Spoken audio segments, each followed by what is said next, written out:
Hey there everyone, Chris Mack here, and today's episode is going to be a quick one. Work, life, all that stuff. Just going to go ahead and get this one cranked out. So I want to talk about the idea of being prepared whenever it comes to climbing and rappelling and things like that, but doing it on a budget rather than trying to bust the bank. And here's what I mean by that. So whenever I was doing search and rescue, we had gear for rappelling and climbing and things like that, but we did not have like the most expensive stuff out there.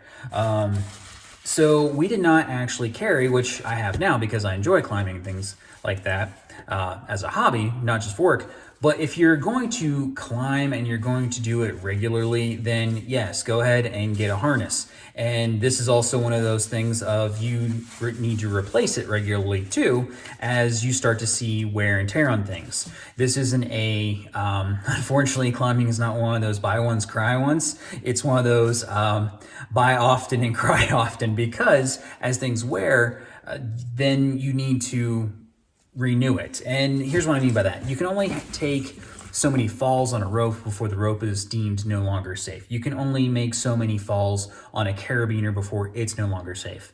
Back whenever, in my day, carabiners were steel. We didn't have aluminum carabiners. So steel you could get hairline fractures in it, but you couldn't tell. So that's why a lot of us in the EMS world would go in and if we knew someone in radiology, they would take an x-ray actually of our carabiners, so that way we could see if there were fractures on the inside that we couldn't see, so we knew whether or not it was time to replace our carabiners. So cool little background and history there. But with aluminum ones, I'm not really too sure on the rating on that anymore. Just because they're kind of new to me. I still have a lot of my steel ones. But anyhow, here's what I mean by going budget, and whether you do it a lot or whether you just want to have the things to be prepared, and then also having a minimalist mindset. So like I said, a harness is if you're going to do it often and a lot, and you know you're going to be doing it a lot, then yes, go ahead and get yourself a harness. You can find these fairly budget. I would go with a well-known brand though. I really like Black Diamond personally. Just me, I'm not saying necessarily go with them, don't go with them. But I would recommend not getting like an Amazon knockoff of like, oh yeah, go ahead and get this harness. No, just saying there. But budget-wise, here's what I mean. Whenever I was in search and rescue, we would carry 25 to 30 feet of tubular webbing. And here's why.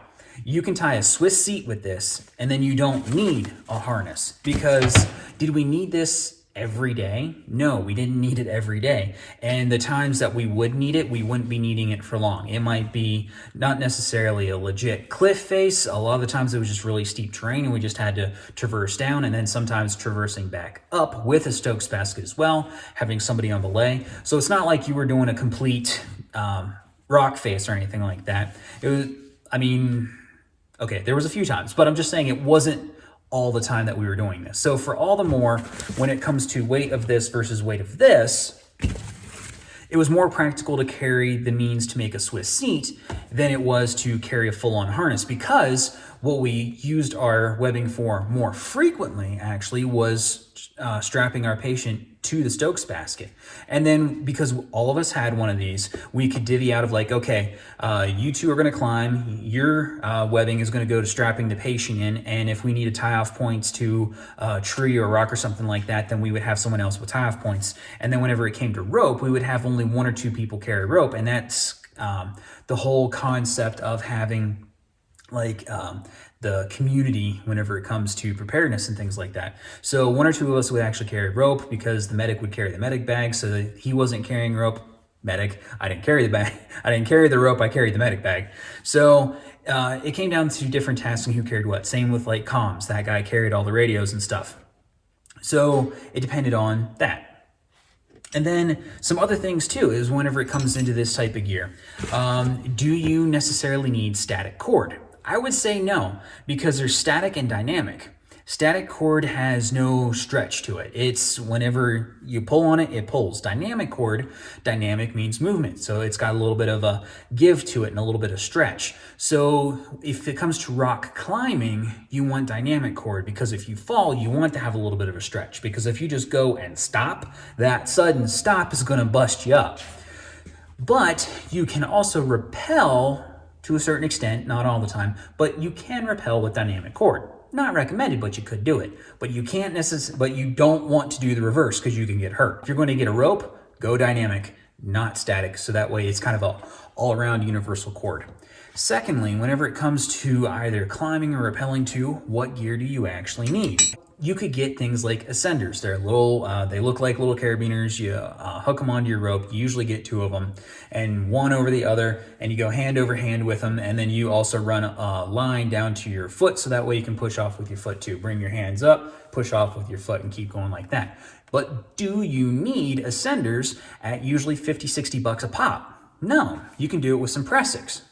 Pressic loops here, you do 2 of these. There's a particular way you wrap this around the rope, and you can ascend with this. And this is maybe, I mean, if you get a lot of accessory cord, this is maybe, I'm gonna go with probably $4 a piece worth of accessory cord for each one of these then. So for under 10 bucks, you can do this rather than having ascenders. Another thing where they try to get you whenever it comes to climbing gear, if you're going to be doing it a lot versus you don't needing a lot, is a figure 8. Now, you'll see that there's 2, I've got 2 different figure 8s here. Here's your basic figure 8, and then here's one with ears.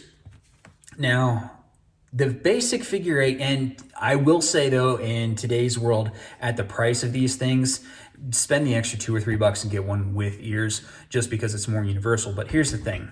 The regular figure 8 is more so for just descending. And you're just going to hook in, you're going to go down and go. A lot of fun, enjoy, a little bit lighter than these. The ears on these ones are meant for a quicker, easier tie off, and especially if you're doing something like search and rescue, where you have to go down a cliff face or down a steep grade, and then you need to truly tie off quickly so that way you can get a hold of your patient, do what you need to do, and go on and then easily unhook yourself. There are ways of tying off with a regular figure 8. The ears just make it faster and easier, and whenever you are in that emergent situation, this just makes a little bit more sense. And like I said, nowadays, go ahead and get the one with the ears over the one that doesn't, just because it's not that much of a price difference. But here's the thing. Do you even need a figure 8 to rappel or ascend? No. Technically, all you actually really need is a carabiner. And this goes back to our minimalist aspect here. So again, back in the day, tie a Swiss seat, hook in your carabiner, and then you can ascend or descend using your rope with nothing more than a munner hitch. And that's all you technically really need to ascend or descend.